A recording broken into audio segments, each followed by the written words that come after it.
అత్యాచార నిందితులను కఠినంగా శిక్షించాలని న్యాయవాదులు జిల్లా కోర్టు వద్ద నిరసన తెలియజేశారు. ఈ సందర్భంగా బార్ అసోసియేషన్ అధ్యక్షులు సత్యనారాయణ మాట్లాడుతూ న్యాయ విద్యార్థినిపై సామూహిక అత్యాచారం జరగడం దురదృష్టకరమని అన్నారు. నిందితులకు పోలీసులు కేసు నమోదు చేసిన సెక్షన్ల ప్రకారం న్యాయస్థానంలో కఠిన శిక్షలు పడతాయన్నారు. ఇలాంటి సంఘటనలకు పాల్పడుతున్న వారికి సత్వరమే శిక్షలు అమలు చేయాల్సిన అవసరం ఎంతైనా ఉందని అభిప్రాయపడ్డారు.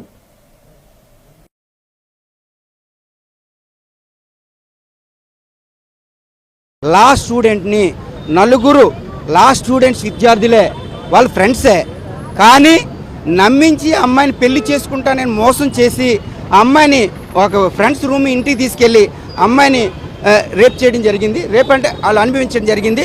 దాన్ని మిగతా ఫ్రెండ్స్ అందరూ కూడా ఫోటోలు తీశారు. అవి ఫోటోలు తీసి అది బ్లాక్మెయిల్ చేస్తున్నారు. ఇగో మీకు ఇలా జరిగింది, ఇది బయట పెడతామని చెప్పి బెదిరించి వాళ్ళ నలుగురు కూడా ఈ అమ్మాయిని యూజ్ చేసుకోవడం జరిగింది.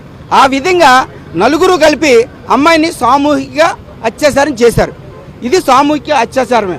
పోలీసు వారు అంటున్నారు కాదు కానీ వాళ్ళు ఎందుకంటే సెక్షన్ పెట్టారు సామూహిక అత్యాచారం అని. అందులోని కొత్త చట్టాల ప్రకారంగా బిఎన్ఎస్ ప్రకారంగా వాళ్ళు పెట్టిన సెక్షన్లు ఏంటంటే section 69, section 72, section 70, section 75, section 77, 5 సెక్షన్లు పెట్టారు. దాంతో పాటుగా ఇన్ఫర్మేషన్ టెక్నాలజీ 2000లో ప్రభుత్వం పెట్టింది ఏదైతే ఉందో దాంట్లో సెక్షన్ 67A ఈ 5 సెక్షన్లు కూడా పెట్టి కఠినమైన సెక్షన్సే వేశారు. దీని నుంచి తప్పించుకోవడం అంత ఈజీ కాదు. మినిమం 20 years మాత్రం పడుతుంది. ఆ విధంగా పోలీస్ వారు అయితే కరెక్ట్గానే చేశారు. మీ న్యాయవాదులే మేమేమనుకుంటున్నామంటే పోలీస్ వారు సెక్షన్ పెట్టినా మేమే బెయిల్ పెడతాం. కాబట్టి మా అసోసియేషన్ తీసుకున్న నిర్ణయం ఏంటంటే ఎవరు కూడా ఆ నిందితులకి బెయిల్ పెట్టకూడదు అని చెప్పేసి మేము నిర్ణయం తీసుకున్నాం. ఆ విధంగా మేము ముందుకెళ్ళి ఆ అమ్మాయికి న్యాయం చేయడానికి మేము సిద్ధంగా ఉన్నాం. అలాగే ప్రభుత్వం కూడా దీనిపైన దృష్టి పెట్టి హోమ్ మినిస్టర్ గారు, సీఎం కానీ, డిప్యూటీ సీఎం కానీ వీళ్ళందరూ కూడా దృష్టి పెట్టి ఇటువంటి సంఘటనలు జరగకుండా ఉండడానికి మీరు ప్రసార మాధ్యమాల ద్వారా వైడ్ పబ్లిసిటీ చేయాలని చెప్పేసి ప్రభుత్వాన్ని.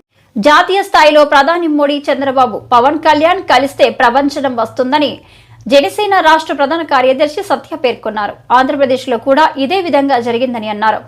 మహారాష్ట్రలో పవన్ కళ్యాణ్ ప్రసారం చేసిన అన్ని ప్రాంతాల్లోనూ బీజేపీ అభ్యర్థులు ఘన విజయం సాధించినట్లు పేర్కొన్నారు. నమస్తే అండి. మహారాష్ట్ర కూటమి యొక్క ప్రభంజనం అయిపోయింది. ఎలాగైతే ఇదివరకు నేను ఎన్నికల అనంతరం ముగింపు రోజున చెప్పాను, ఎన్నికల ప్రచారం ముగింపు రోజున చెప్పాను, అదే పద్ధతిలో ఆంధ్రాలో ఎలాగైతే అపోజిషన్ తుడిచిపడిపోయిందో ఆ పరిస్థితి మహారాష్ట్రలో వచ్చింది. దానికి ప్రధాన కారణం గ్రౌండ్ లెవెల్ వర్క్ ఎలాగున్నా సరే పవన్ కళ్యాణ్ గారు తీసుకొచ్చిన ప్రభంజనం డెఫినెట్గా ముఖ్య పాత్ర వహించిందని నేను చెప్పగలను. ఎందుకంటే అది అటు తెలుగు వాళ్ళని కదిలించింది, ఇటు సౌత్ ఇండియన్స్ని కదిలించింది, ముఖ్యంగా హిందువుల్ని ఏకం చేసింది. దాంతో 280 సీట్లకి 288 సీట్లకి ఆల్మోస్ట్ 217, చాలా మంది 145, 150, 170 ఇలాగే చెప్పారు.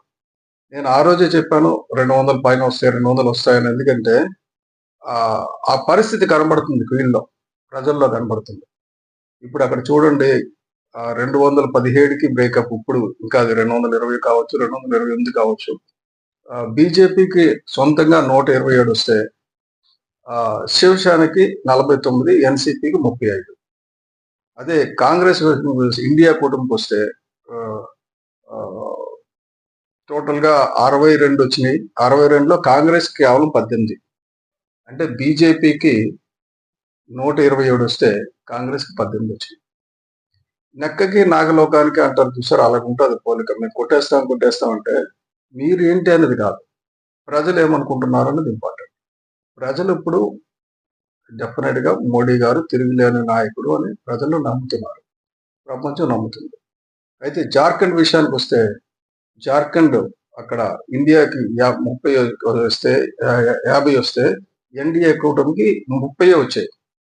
కారణాలు విశ్లేషించుకోవాలి. ఇది ట్రైబల్ ఏరియా నెంబర్ 1, ఎక్కువ సౌత్ ఇండియన్స్ తెలుగువారు లేని ప్రాంతం. అక్కడ పవన్ కళ్యాణ్ గారి ప్రభంజనం కనబడాల. ఇక మీదట అసలు నేను చూసేది ఏంటంటే జాతీయ స్థాయిలో మోడీ గారు అలాగే చంద్రబాబు నాయుడు గారు పవన్ కళ్యాణ్ గారు కలిస్తే ఒక ప్రభంజనం, ఒక సునామీ వస్తుంది అనేది అర్థమవుతుంది. అది ఆంధ్రప్రదేశ్లో రుజువైంది, ఇప్పుడు మహారాష్ట్రలో రుజువైంది. కాబట్టి నిజంగా పెద్ద సెలబ్రేషన్స్ అండి ఇది దేశానికి. అలాగే జార్ఖండ్ లో కూడా అది కోలుకోలేనంత పెద్ద దెబ్బ ఏం కాదు. 30 సీట్స్, ఎన్డీఏకి 50 వస్తే మనకు 30 వచ్చాయంటే పర్వాలా. కాబట్టి ఇండియా అన్నది అక్కడ ఎన్నాళ్ళ నుంచో ఉన్నది. అక్కడ శిబు సోరెన్ గారు ఆ ట్రైబల్ ఏరియాలో ఆ ట్రైబల్ కల్చర్ ఉంటుంది. వాళ్ళకి ప్రపంచంతో సంబంధం ఉండదు, అభివృద్ధితో సంబంధం ఉండదు, వాళ్ళ ఇమోషన్స్ వేరేగా ఉంటాయి. అక్కడ కూడా త్వరలో కోలుకున్న విధంగా ప్రయత్నం చేయాలి. ఇప్పుడు ప్రస్తుతానికి దేశం అంతా కూడా ఈ ఎన్డీఏ కూటమి ప్రభంజనం ఉందనడంలో ఏమాత్రం అనుమానం లేదు. మహారాష్ట్ర, హర్యానా కంటే చాలా మంచి రిజల్ట్స్ వస్తాయని చెప్పాను. చాలా మంచి రిజల్ట్స్ వచ్చినాయి. కాబట్టి it's good time for NDA to celebrate అండి. ఎన్డీఏ కూటమి భాగస్వాములుగా మేము అందరం కూడా చాలా ఆనందంగా ఉన్నాం. ముఖ్యంగా పవన్ కళ్యాణ్ గారు అక్కడ పర్యటించడం, మహారాష్ట్రలో పవన్ కళ్యాణ్ గారు వెళ్ళిన ప్రాంతం అంతా కూడా ప్రజలకు ప్రభంజనం పథకం. అదొకటే కాకుండా వెళ్ళని ప్రాంతాన్ని కూడా ఎంటైర్ మహారాష్ట్రకి ఆ ఎఫెక్ట్ కనబడింది. So thank you. Visakha steel plant పరిరక్షణపై ప్రభుత్వం చొరవ చూపాలని సిపిఎం రాష్ట్ర కార్యదర్శి శ్రీనివాసరావు అన్నారు. సిఐటియు కార్యాలయంలో మీడియాతో మాట్లాడారు. స్టీల్ పరిరక్షణపై టీడీపీ చిత్తశుద్ధి నిరూపించుకోవాలని అన్నారు. విశాఖ స్టీల్ ప్లాంట్ ను కాపాడాల్సిన గురుతర బాధ్యత రాష్ట్ర ప్రభుత్వంపై కూడా ఉందని గుర్తు చేశారు. త్వరలో రాష్ట్రానికి రాబోతున్న ప్రధాని మోడీకి స్టీల్ ప్లాంట్ ప్రైవేటీకరణ విరమించుకోవాలని నచ్చచెప్పాలన్నారు. ప్రభుత్వ రంగ సమస్యల పట్ల మోడీ సర్కార్ అనుసరిస్తున్న విధానాలను శ్రీనివాసరావు తూర్పుబట్టారు.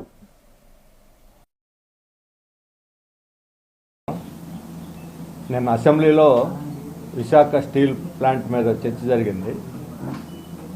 అసెంబ్లీలో కానీ కౌన్సిల్లో కానీ తీర్మానం చేయడానికి ఈ ప్రభుత్వం నిరాకరించింది.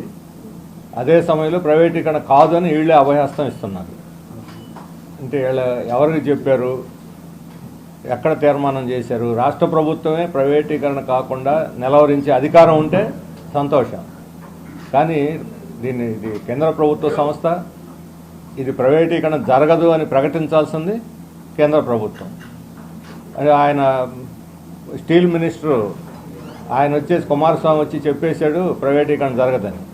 మీ అందరూ కూడా తెలుసు ప్రైవేటీకరణ చెయ్యము, కానీ దీని మీద అంతిమ ప్రకటన చేస్తుంది ప్రధాని అని ఆయనే చెప్పాడు. ఆ రెండో ముక్క వదిలేసి మొదటి ముక్కను పట్టుకొని వీళ్ళు జరగదు అని చెప్పడం అంటే మోసం చేయటం రాష్ట్ర ప్రజల్ని. కేంద్ర కేబినెట్ స్ట్రాటజిక్ సేల్ చేస్తున్నట్టుగా ప్రకటించింది, నిర్ణయించింది వాళ్ళు. విత్డ్రా చేసుకోవాల్సింది, క్లోజర్ చేయాల్సింది కూడా వాళ్ళే. కేంద్ర కేబినెట్ చేత తెలుగుదేశం కూడా దాంట్లో భాగస్వామి, మంత్రివర్గంలో ఉన్నారు, కేబినెట్ చేత తీర్మానం చేయించండి, అప్పుడు ప్రజలు సంతోషిస్తారు. ఇలా కాకుండా మేము చెప్పేస్తున్నాం ఇది జరగదు అని అంటే మాత్రం అది మోసం చేయటం అవుతుంది. అంతేకాదు దీన్ని ప్రైవేటీకరణ చేయడానికి గతంలో కేంద్ర ప్రభుత్వం 2 కమిటీలు వేసింది. ఒకటేమో ట్రాన్సిషన్ కమిటీ, అంటే ప్రభుత్వ రంగం నుంచి ప్రైవేట్ రంగానికి ట్రాన్సిషన్ చేయడానికి ఒక కమిటీని వేసింది. రెండవది ఎస్టిమేషన్ కమిటీ, అంటే ఎంత వాల్యూ ఉంటుంది ఈ ఫ్యాక్టరీ, ఎంతకు అమ్మొచ్చు అని ఎస్టిమేట్ చేయడానికి ఇంకో కమిటీ వేశారు. మరి ఆ 2 కమిటీలను రద్దు చేయించండి. కేబినెట్ తీర్మానం లేక ఈ 2 కమిటీలు వాళ్ళ పని వాళ్ళు చేసుకుపోతూ ఉంటే ప్రైవేటీకరణ జరగదు అని ఎవరిని మోసం చేయడానికి, ఎవరి చెవులు పూలు పెట్టడానికి మీరు ఈ ప్రకటన చేశారు అని చెప్పి మేము అడుగుతున్నాం. అందుకని తెలుగుదేశం తన చిత్తశుద్ధిని నిరూపించుకోవాలి. పవన్ కళ్యాణ్ గారు చెబుతున్నారు నన్ను వచ్చి కలిశారు, వివరాలు ఇవ్వలేదని. రాష్ట్ర ప్రభుత్వానికి వివరాలు ఇవ్వాలా? వాళ్ళు కదా తెప్పించుకోవాలి. రాష్ట్ర ప్రభుత్వం దగ్గర వివరాలు లేవా? కొన్ని అదనే చెప్పడం మా దగ్గర వివరాలు లేవని. ఇప్పుడు ఈ వచ్చిన 6 నెలల్లో తెలుగుదేశం కూటమి ప్రభుత్వం రాష్ట్ర కేబినెట్లో దీని గురించి ఒక్కసారైనా చర్చించారా? విశాఖ ఉక్కు ఫ్యాక్టరీని ఎలా పరిరక్షించుకోవాలో ఒక్కసారైనా చర్చించారని.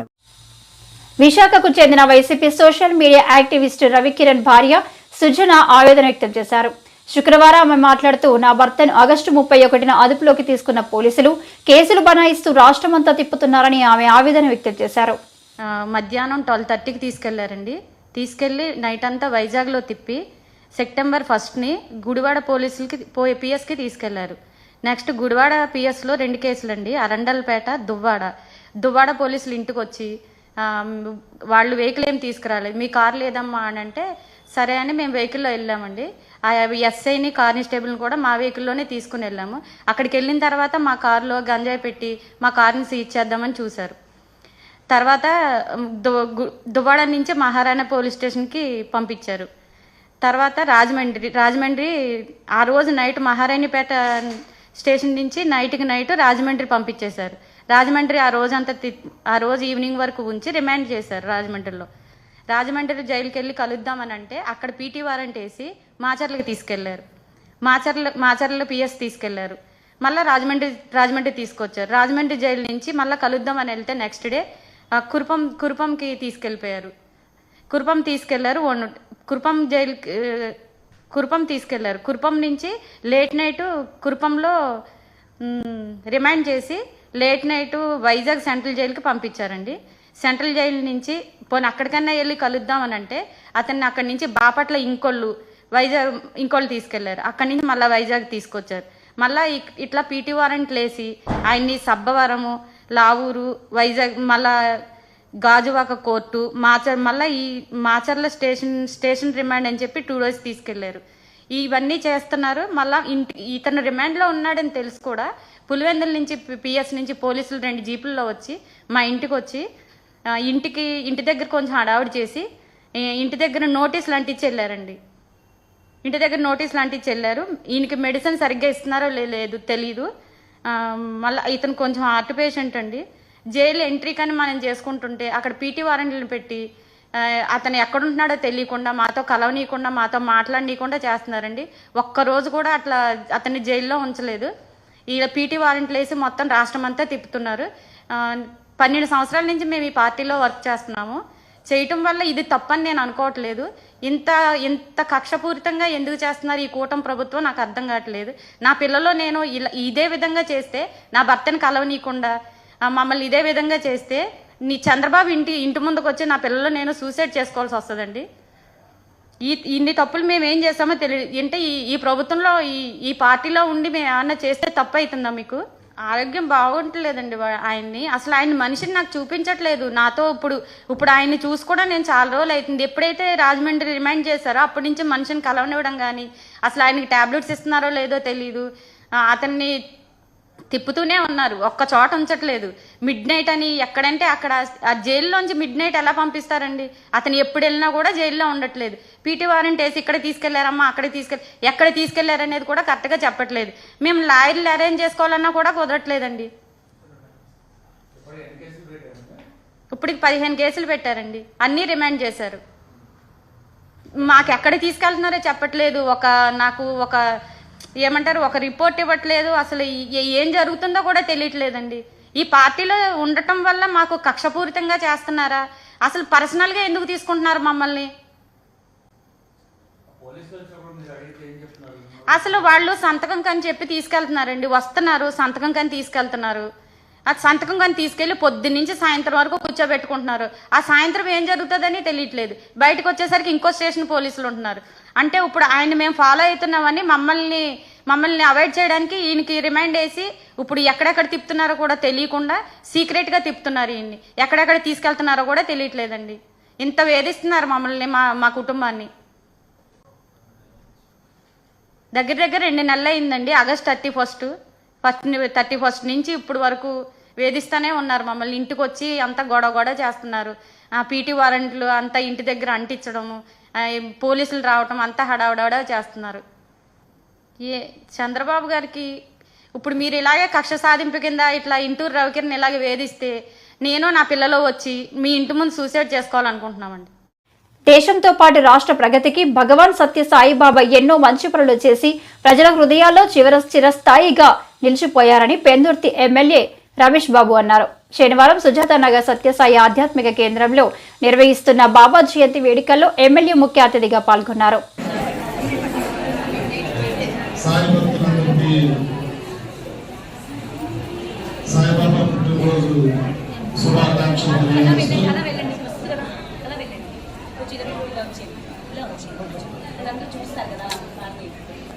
చాలా మంది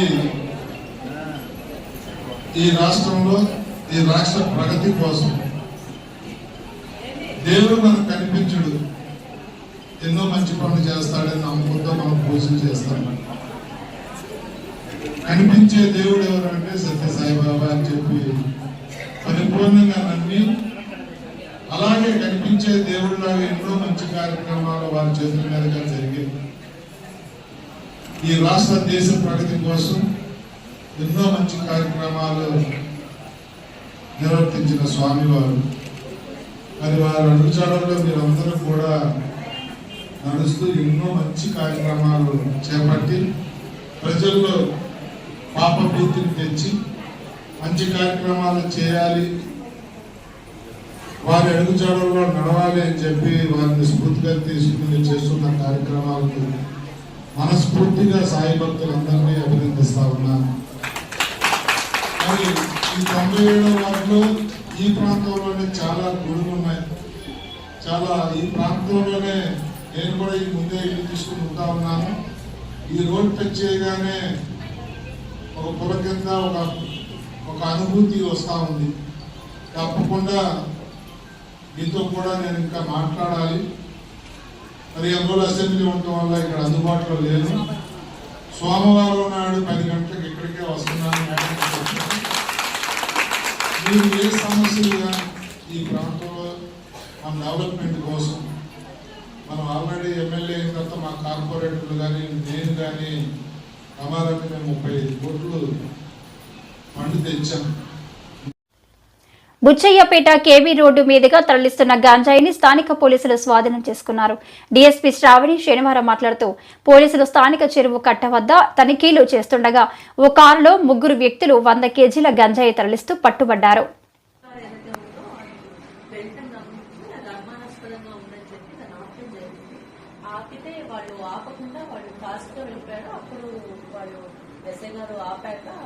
దాన్ని మనం చెక్ చేస్తే అందులో డ్రైవర్ అండ్ డ్రైవర్ పక్కన ఒక అతను అండ్ వెనక సీట్ లో ఒకటి, టోటల్ 3 కూర్చుని ఉన్నారు. వాళ్ళు మనం అడిగి కార్ చెక్ చేస్తే అందులో మనకి 100 కేజీస్ ఆఫ్ గాంజా దొరికింది. సో వాళ్ళు రాజస్థాన్ కి చెందిన వాళ్ళు తెలుస్తుంది. ఇప్పుడు వాళ్ళు ఆ టోటల్ వర్త్ 1 lakh పెట్టి వాళ్ళు ఒరిస్సా చెందిన ఒక వ్యక్తి దగ్గర ఈ గంజా ప్రొక్యూర్ చేస్తారు. ఏం చేస్తారు అంటే వాళ్ళు రాజస్థాన్ వెళ్ళేసి అక్కడే చిన్న చిన్న ప్యాకెట్స్ కింద వాళ్ళు పర్సన్స్ కి అమ్మటం అండ్ వాళ్ళు సొంత ప్రొక్యూర్మెంట్ అని సొంత వాడకాన్ని ఉంచుకోవడం లాంటి పనులు చేస్తారని తెలిసింది. వీళ్ళని మేము కస్టడీలో తీసుకున్నాము. ఇక్కడ డిమాండ్ 1 lakh.